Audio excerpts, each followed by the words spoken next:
आणि आता बातमी बीडमधून येते। बीडमधील कार्यक्रमात पंकजा मुंडेंनी टायमिंग साधलंय। यावेळी पंकजा मुंडेंनी फडणवीसांसमोरच आमदार सुरेश धसांना ठणकावल्याचं पाहायला मिळालं।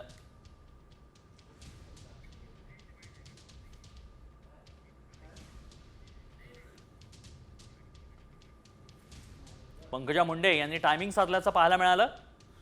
पंकजा मुंडेंनी फडणवीसांसमोरच आमदार सुरेश धसांना ठणकावल्याचं पाहायला मिळालंय।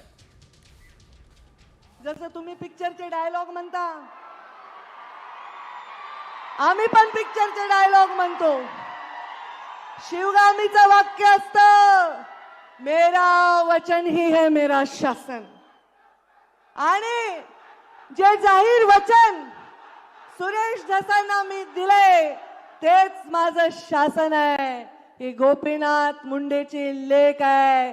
बोलणं एक आणि करणं एक आहे, माझ्या रक्तात नाही। देवेंद्रजी फडणवीस मुख्यमंत्री महोदय, आपण कदाचित ज्यांना लहानपणापासून पाहत आलात ते प्रमोद महाजन आणि गोपीनाथ मुंडेंचा किस्सा सुरेश धस अण्णांनी सांगितला। अण्णा, मी पण तुम्हाला म्हणते बरं का अण्णा, तुम्ही ताईसाहेब म्हणत नाही, जशाला तसंच आहे आपलं प्रेमाचं नातं। इज्जत आम्ही देतो, पण मला आज आनंद वाटला की त्या 2003चा उल्लेख झाला।